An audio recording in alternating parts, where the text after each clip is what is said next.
live in Oswego, where we're getting one heck of a windstorm. I mean, these winds have been blowing consistently for at least the last couple hours since about 10:30, 11. But they've gotten, thankfully, a little bit lighter now. The winds have calmed down a bit. I mean, you could still hear the winds rushing through the trees. But if you think this is bad, the winds earlier were no joke. I mean, they were a lot stronger than they are now.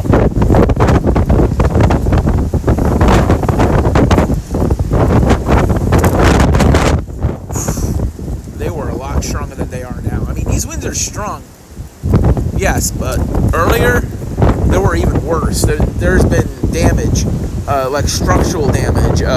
Signs been falling off of, like Taco, those signs that they have to let you know that you're approaching a restaurant, completely knocked off. Even though the sign was facing away from the wind was able to go through the sign and just completely knock it off. I mean, all these winds are related to this storm here that gave us the snow. So right here, or just at or below freezing. Looks like we're below freezing now because the top layer of snow that was completely that was wet has now frozen again. So yeah, we're below freezing once again. Yep.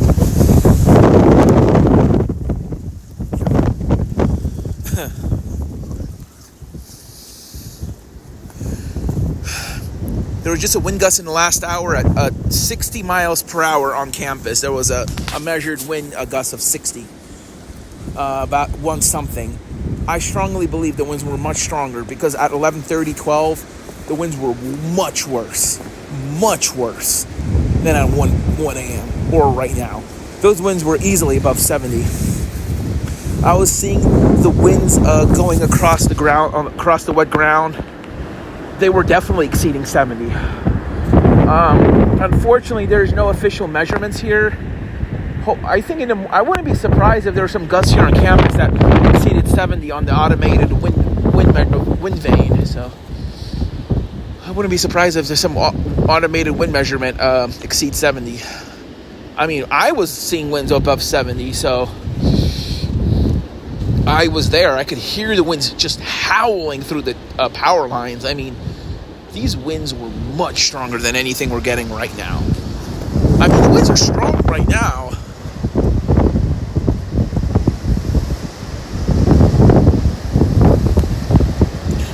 I mean, these are pretty strong winds, but these are more like 40, 50 mile an hour gusts. I mean, we're getting gusts 60, 70, so yeah, I'm getting cold right now.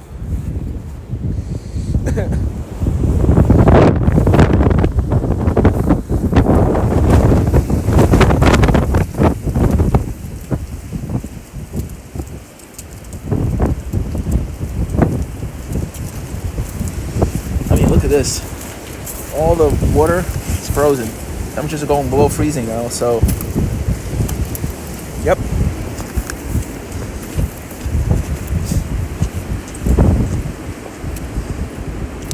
You know, after the snow tapered off, as the winds shifted back to the northwest, they briefly got warmer because we're bringing warmer lake waters.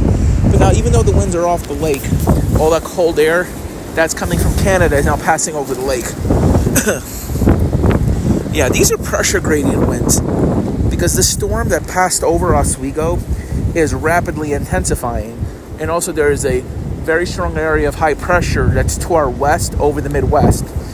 And also this very strong low that just passed over us and the pressure gradient between the low that just passed over and the storm system is, high pressure, the very strong winds between the area of high pressure to the west and the storm system that just gave us the snow as it's intensifying, it's creating this very strong pressure gradient.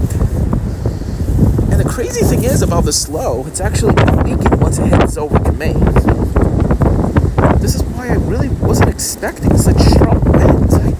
I was looking at the models. They didn't really show me anything so... I did expect some gusty winds, but nothing like what we're getting right now. This far exceeded my expectations.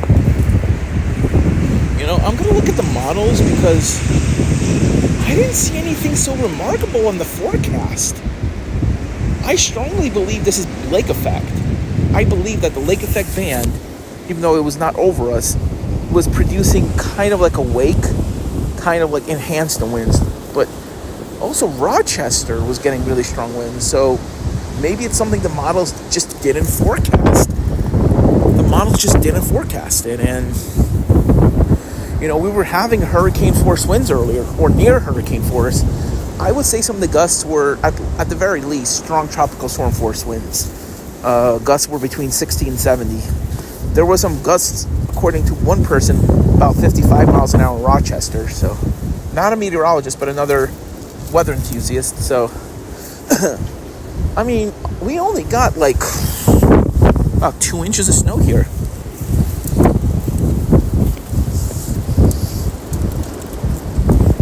And now we're dealing with very strong winds. And unfortunately, I witnessed someone getting hurt earlier today. After I uploaded the video, about 1 minute after I uploaded the video, things got really serious, and that's why I didn't upload anymore or make any more videos for a while. They're okay now, thankfully, but I unfortunately had to witness someone getting hurt and really put the gravity of the situation at hand. And I really hope they're doing okay. Basically, the sign that fell, they were trying to pick it up, and they ended up getting hurt from it. So, I'm glad I didn't film that.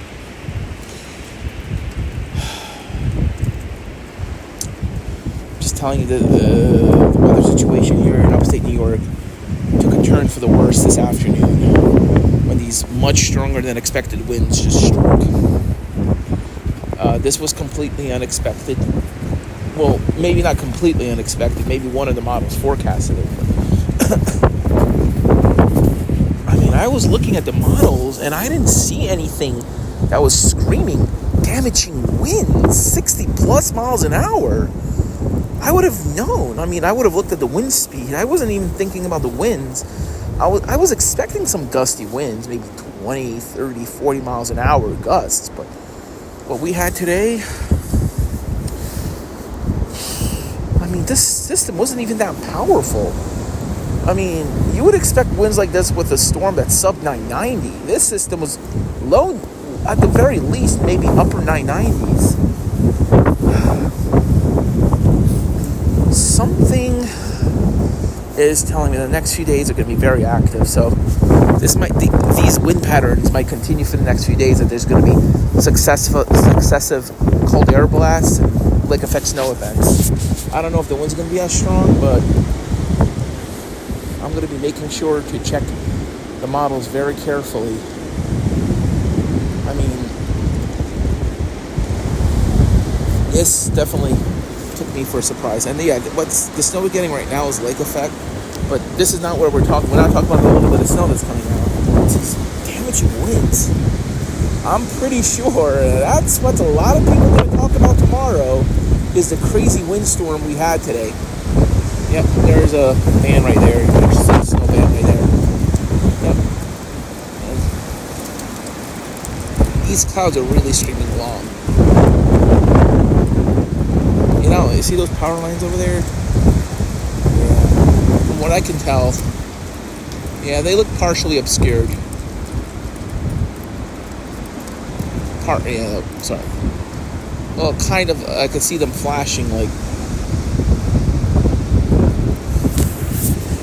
kind of look like they're kind of, like, I could see them flashing clearly, but, like, there's kind of like a halo around them. That's from the snow that's falling.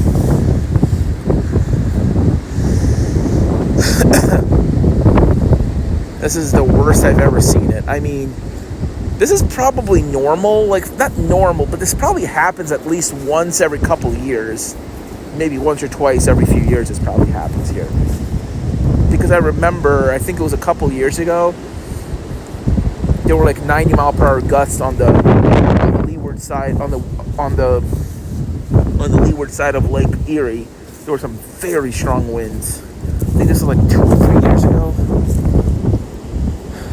But that was behind a very, very powerful storm system. This is not a very powerful storm system. This only got Michigan a few inches of snow. I mean, this system was just... It was weak. Like, it didn't look strong.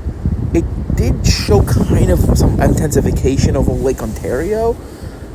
I mean, the center of the system was, like, right over the lake. So, I guess it kind of was like a tropical system, but it's getting further and further away, so the winds are still really strong, meaning that this system had a lot more wind energy than I was anticipating. I mean, they didn't even issue a wind advisory. And the winds today were not wind advisory criteria, they were high wind warning criteria.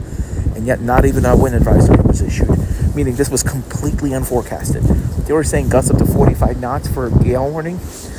Wind gusts on the lake today, probably some places experienced gusts over 50, 60 knots. And yet, I don't know why National Weather Service Buffalo didn't. Maybe I witnessed something really bad today, so I'm kind of still shaken up. I'm trying to wind myself down to go to bed. I mean, what I witnessed today was just bad. Like, it was scary. Right as I was uploading the video to YouTube, it happened.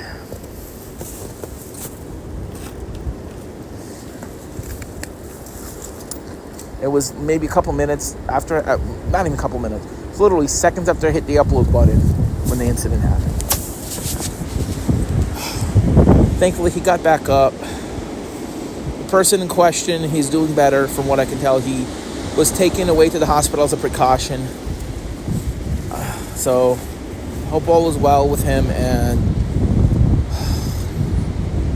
you know, I'm probably going to go back to the scene tomorrow, because it was a Taco Bell, so I'm gonna ask them if they're okay. So yeah.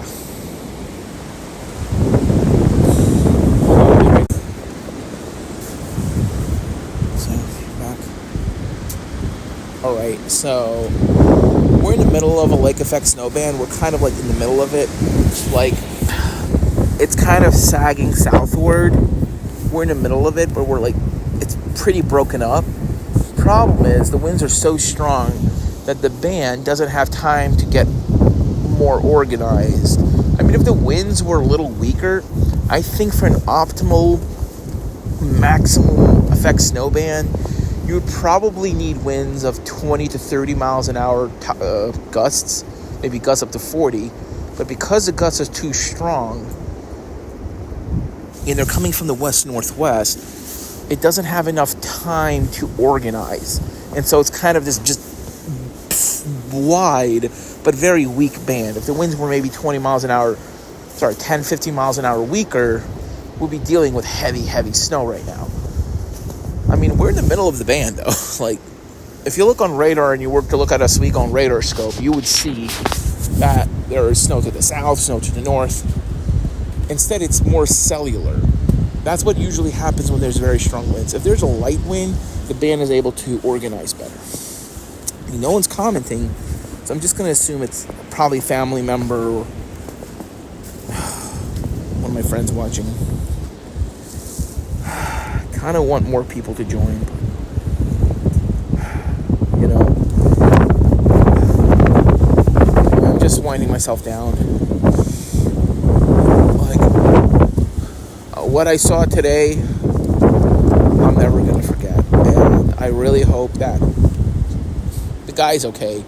I mean, it was all fun and games until someone gets hurt. So, yeah, I mean, in the video I uploaded, I was laughing, you know. It seemed kind of fun. It was dangerous. I knew it was dangerous. But at the time, it was kind of, you know, it was kind of lighthearted.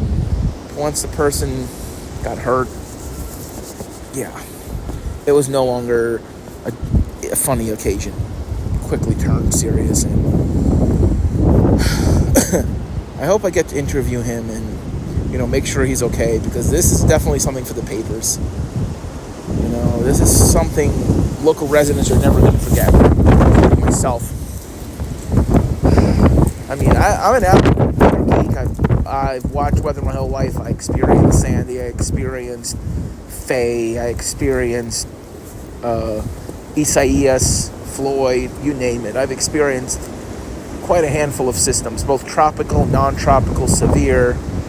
This was definitely the top 10 worst storms I've ever seen in terms of wind.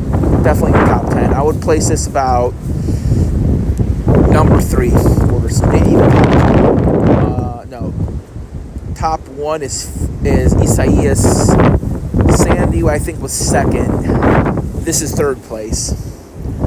Because with Irene, there was a lot of tree damage, but it was from a consistent wind. It was more consistent. So this is probably about third worst I've ever seen. Yeah. I will put Irene in fourth. This is the third worst I've ever seen. I mean, I'm considering this is all, everything from number 1 to number 4 is all tropical. It's only number 3 being non-tropical. There was one wind event that was worse than Irene. Sorry, not was worse, but it's number 5. And it was a nor'easter in, I believe, end of February of 2010. There was a very strong wind gust. That came in from the northeast. It was raining. It was, even though the winds were out of the north, it was during there was I think it was a low-level jet. Very strong wind came in. It lifted the top of the vent. I mean, I saw it go up. Winds at that time were about 60. So the winds, but it was very brief, and then the winds went back down. But the winds we were seeing today, it was continuous, and it didn't stop. And it just, in fact, after the sign fell, there was actually a gust that was a good deal stronger. This is the worst I've ever seen. I mean, as bad as Sandy was. Sandy, I mean, it was a multi-day event.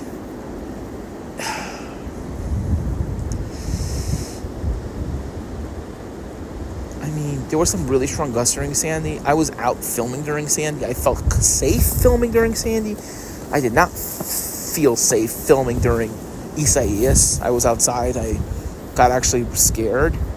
And this is another time I actually got scared after I saw the sign fall and the person get hurt. And that just changed everything. Now the winds are a good deal lighter. They're about, I would say, 20% less than what they were earlier. I mean, as strong as they are right now, they were at least 10 to 20 miles an hour stronger earlier. So they're calming back down. So I'm going back inside. I'm going back to bed. This is something I am never going to forget. Probably neither are the residents of Oswego. I mean, that was the 4th power outage that I was filming when the incident happened.